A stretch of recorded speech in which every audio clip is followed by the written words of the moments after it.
North Korean Vice Chairman of the Central Committee, Kim Yong-chol, is arriving in New York and will meet with Secretary Pompeo later this week.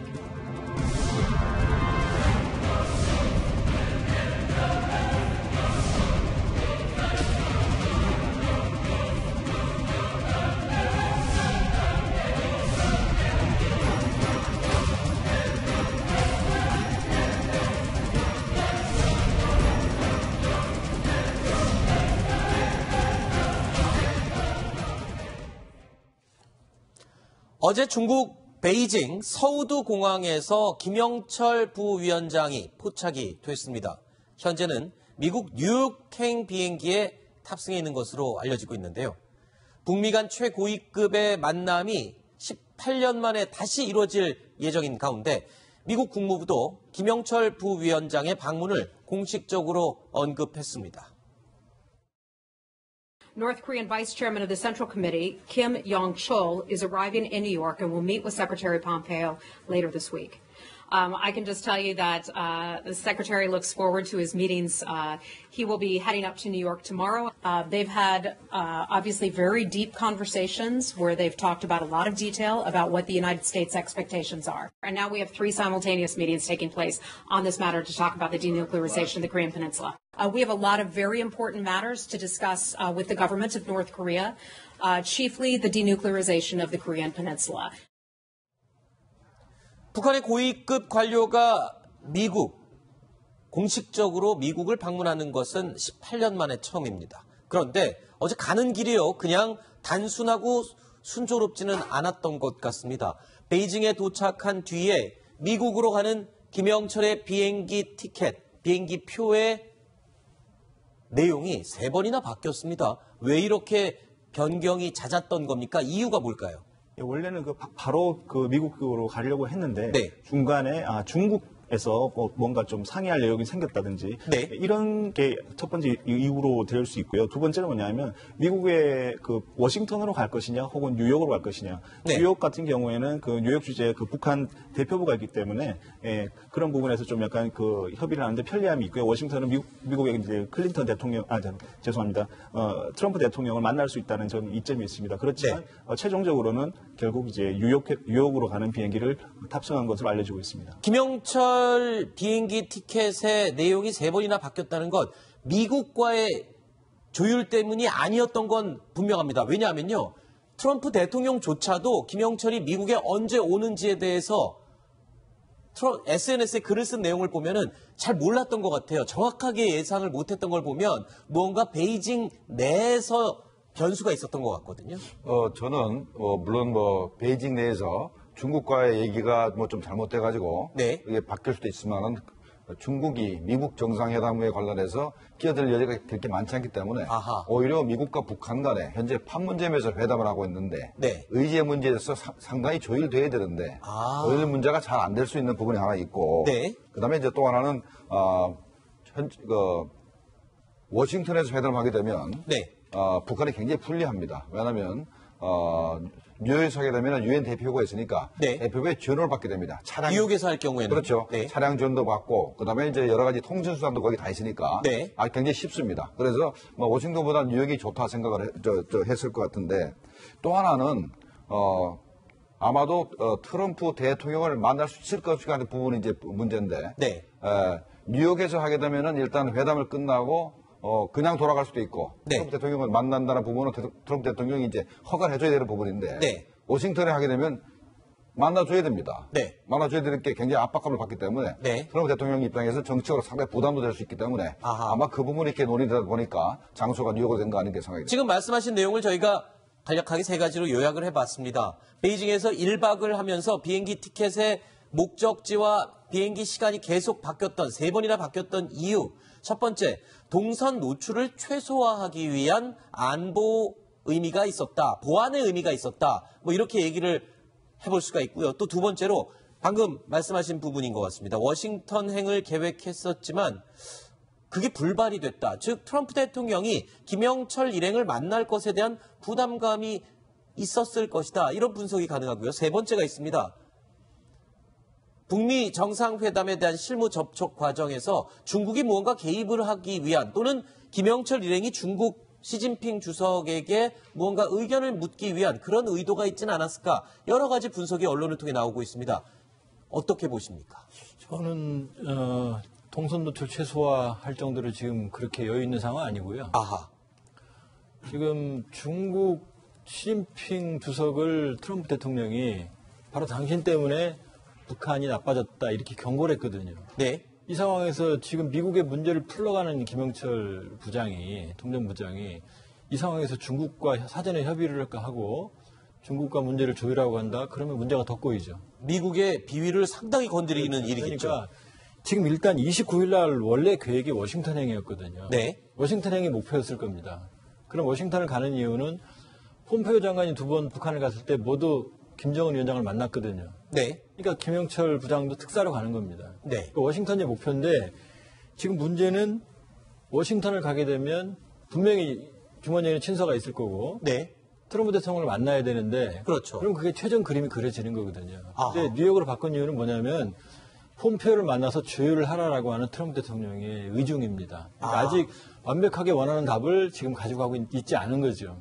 그러니까 지금 관전 포인트는 지금 김영철 부장이 지금 뉴욕을 가지만 아직 워싱턴행 가능성은 남아 있어요. 그러니까 목표는 워싱턴에 가서 최종적으로 확약을 받는 거예요. 왜냐하면 그림을 그려보면 폼페이오 장관이 2번 방북해서 이미 대강의 합의는 끝났어요. 그랬죠. 근데 이행하는 절차 가지고 싸움이 붙은 거거든요. 그랬었죠. 트럼프 대통령 소위 말하는 트럼프 모델, 그러니까 프론트 로딩이라고 하는. 그러니까 기존의 ICBM 핵탄두 핵물질을 가장 초기 단계 실어 날리기를 원했던 거고, 네. 김정은 위원장은 이제 그런 모든 걸 내놓는 거니까 네. 여기 기싸움이 있었는데 말을 안 들으니까 트럼프 대통령이 극약 처방을 했거든요. 네. 그러니까 지금 몰렸죠. 코너에 몰리니까 문재인 대통령 급히 만나자고 그랬고 지금 김영철 부장을 급히 보내는 거거든요. 네. 알겠습니다. 그러니까 트럼프 대통령이 워싱턴에서 김영철 일행을 만나는 순간이라면 트럼프 대통령 입장에서는 무언가 완전하게 합의가 된 안을 친서로 받기를 원하지 또 논란의 여지가 남아있는 친서를 받기를 원하지는 않는다. 그렇기 때문에 뉴욕에 가서 폼페이오와 한 번 더 완벽한 조율을 하고 와라. 이런 지시가 있었을 가능성이 높다. 이런 분석을 해주셨습니다. 네. 근데 친서라는 것은 원래 그 상대국 대통령한테 직접 주는 게 원칙이기도 하고요. 그렇죠. 그다음에 김영철 정도 되는 그 정도 지위라면 트럼프 대통령을 만나는 것이 맞죠. 그리고 조명록 전 북한군 전 그때 사례에서도 조명록이 그 북한에 갔을 때 결국은 이제 김정일의 친서를 빌 클린턴 대통령에게 전달을 했었거든요. 네. 그런 측면에 보면은 그 형식상으로 보면 트럼프 대통령을 만나는 것이 자연스럽다라고 볼 수 있는데 뉴욕 타임즈가 이번 이 북미 회담에 이르는 과정을 놀랍고 어질어질한 반전이다 이렇게 얘기를 했습니다. 지금 무슨 일이 일어나도 다 이렇게 사람들이 이것도 다 수긍이 될 만한 이런 지금 여러 가지 예측 불가능한 상황이 많이 벌어지고 있기 때문에 네. 이번에 과연 또 트럼프 대통령 만날지 안 만날지 역시 쉽게 예측이 안 되는 그런 부분이라고 할 수 있습니다. 네. 자, 일단은 지금 얘기를 들어보면요. 트럼프 대통령과 김영철 일행이 충분히 만날 가능성이 높은 것으로 지금 전문가들은 예상을 하고 있습니다. 하지만 뉴욕에 가서는 폼페이오 장관을 한 번 더 만나서 친서가 전달되기 전에 뭔가 한 번에 더 완벽한 조율을 거치지 않겠나 이런 분석이 지금 가능한데 그렇다면 지금 김영철 부위원장의 품속에 있는 김정은의 친서 내용이 굉장히 중요합니다. 왜냐하면 트럼프 대통령이 만족할 만한 내용을 들고 갔느냐가 지금 중요한 거잖아요. 비핵화. 사실 폼페이오 장관과 김정은이 만났을 때 2번에 걸쳐서 이미 합의된 내용이었는데 볼턴 안보보좌관이 뭐라고 좀 강력한 이야기를 하면서 틀어졌던 부분이 있었잖아요. 그럼 이번에 들고 가는 친서 내용에서는 트럼프 대통령이 좀 만족할 만한 그럼 북한이 많이 좀 물러선 양보를 한 그런 내용일까요? 근데 그 친서가 반드시 한 장이다라고 단정할 필요는 없습니다. 2가지 버전이 다 두 가지, 세 존재한다. 가지가 있을 수가 있는 것이죠. 상황에 따라서 그렇죠. A를 낼지 B를 줄지. 그렇죠. 뭐 빨간색을 꺼낼지 파란색을 네. 꺼낼지. 그래서 폼페이오와 협상을 해보다가 도저히 어느 정도 선까지 그 전진을 못하면은 그때는 플랜 A를 꺼내라. 네. 그리고 만약에 여기까지 전진할 수 있는 플랜 B를 꺼내라. 아하. 이런 2-3가지의 친서가 있을 수가 있다. 그러나 반드시 트럼프를 만나라. 왜? 만나야만이 6월 12일이 보장이 될 것이기 때문에. 그렇죠. 그런 어떤 그 명령을 받고 김영철이 지금 출발했을 가능성이 높습니다. 네.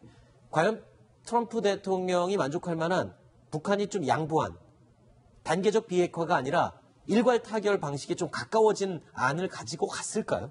그러니까 폼페이오 국무장관이 북한에 갔을 때 나름대로 이제 김정은 위원장하고 합의된 내용이 있다는 거 아닙니까? 네. 그게 이제 북한의 핵탄두 중에 일부를 반출하고. 반출하고 그다음에 ICBM을 전부 다 폐기하겠다. 그러니까 핵탄두를 실어 나르는 발사체 그렇죠. 자체는 먼저 그 정도는 합의가 됐다는 거 아닙니까? 네네. 근데 그것만 해도 트럼프 대통령은 이번에 중간선거에서 이길 확률이 굉장히 커집니다. 네. 그러니까 미국 국민들은 굉장히 안심하고 트럼프 대통령이 업적이라 생각할 테니까. 네. 그러니까 아마 그런데 그게 뭐 중간에 뭐 볼튼이나 이런 사람 때문에 약간 뭐 후퇴했는데. 네. 그렇다면은 아마도 현재 그 김정은 위원장의 그 서신 내용에는 폼페이오가 합의했던 그 내용 정도 들어있지 않겠나 이런 생각이 듭니다. 기본적으로 폼페이오 장관과 김정은이 합의했던 내용은 담겨 있는 친서일 것이다. 네. 이번에는요, 지금 트럼프 대통령이 극약 처방을 했단 말이에요. 그렇죠. 그랬더니 바로 백기투항을 한 거거든요. 네. 바로 김기관이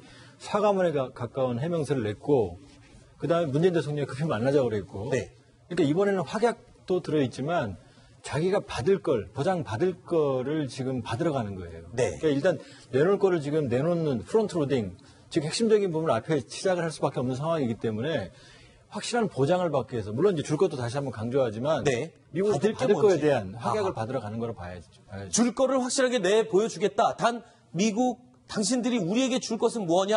이 부분에 대한 지금 조율이 가장 북한 입장에서 중요한 부분이겠군요. 자, 지금 보면요. 한 군데가 아닙니다. 지금 세 곳에서 북미 간의 중요한 접촉이 이루어지고 있습니다.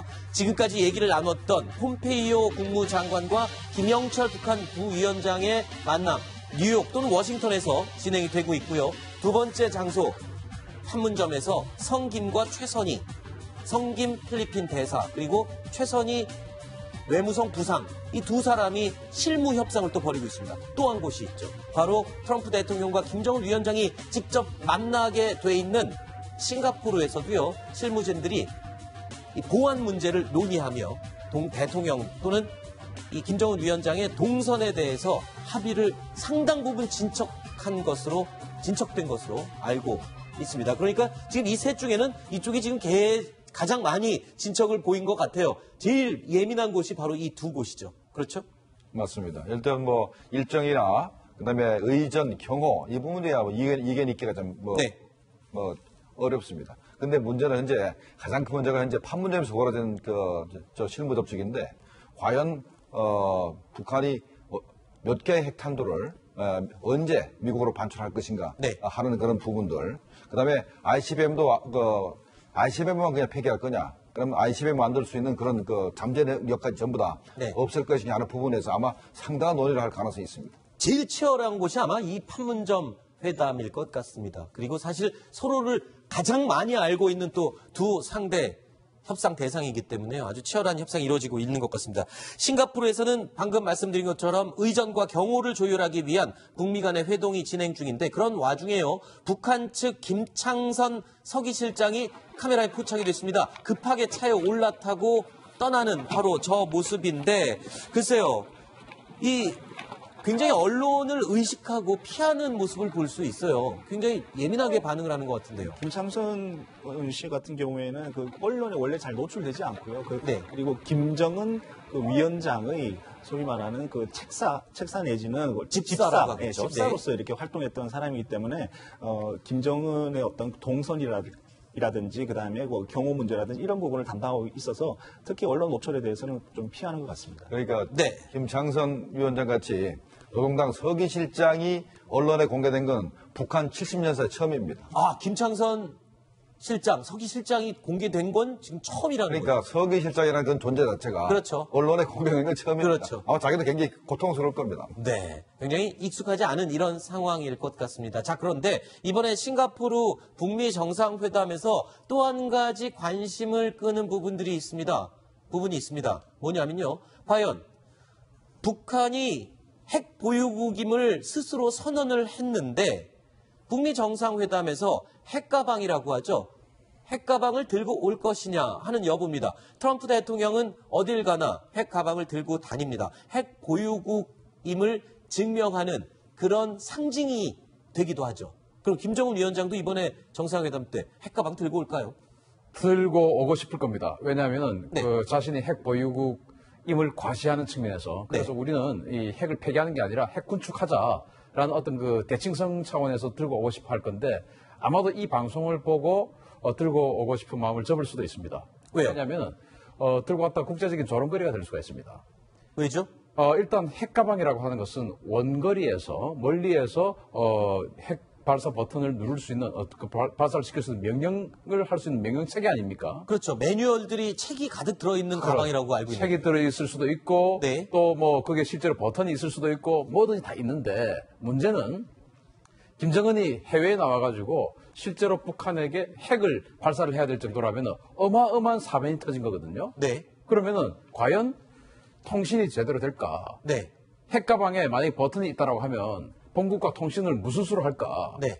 할 수가 없거든요. 이 위성이 다 통제가 돼버리기 때문에. 네. 그러면은 이 해외 만약에 김정은이 나와가지고 정말 핵미사일을 쏴야 될 정도의 큰 일이 발생했다면 해외에서 고립됩니다. 그런데 가방을 들고 있다? 아무 소용이 없죠. 그래서 저는 핵가방이라는 상징성을 보여주다가 네. 오히려 이러한 분석들에 의해서 저걸 왜 들고 왔지? 라는 어떤 그런 것이 될 수가 있기 때문에 네. 오히려 알겠습니다. 다른 쪽으로 표현을 하지 싶습니다. 북한의 김정은 위원장과 트럼프 대통령의 이 핵단추 대결, 힘자랑 대결은요, 과거에 있었죠. 김정은 위원장이 먼저 이 핵단추 선공을 날렸던 바가 있습니다.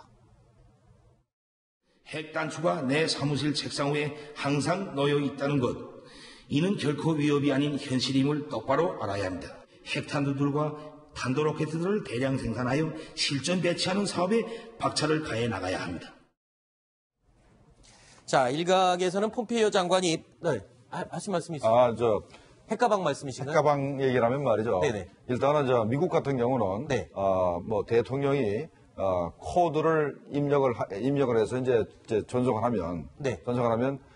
전략사령관이 또 이제 전송을 똑같이 합니다. 네. 그러면 코드가 맞냐 확인해서 네. 이제 발사 버튼을 눌러서 핵탄두가 날아가게 됩니다. 네. 그러면 한 사람이 미쳐가지고 갑자기 핵을 발사하면 곤란하지 않습니까? 그래서 두 사람이 같은 코드를 전송을 해야 그걸 보고 이제 실무자들이 이제 발사를 하게 되는 건데 네. 북한은 합의할 사람이 없습니다. 네. 혼자 하면 됩니다. 혼자. 그렇죠. 혼자 결정되는 거기 때문에 미국과 상황이 다르다는 거 하나 하고 네. 아까 통신 얘기는 아까 조금 했기 때문에 통신 수단이 거의 없는데 만약에 한다 그러면 일반 우리 핸드폰 같이 국제 통신망을 이용해야 됩니다. 네. 거기다가 이제 비화기를 장치해서 북한에 있는 부하하고 통신을 해가지고 발사하라.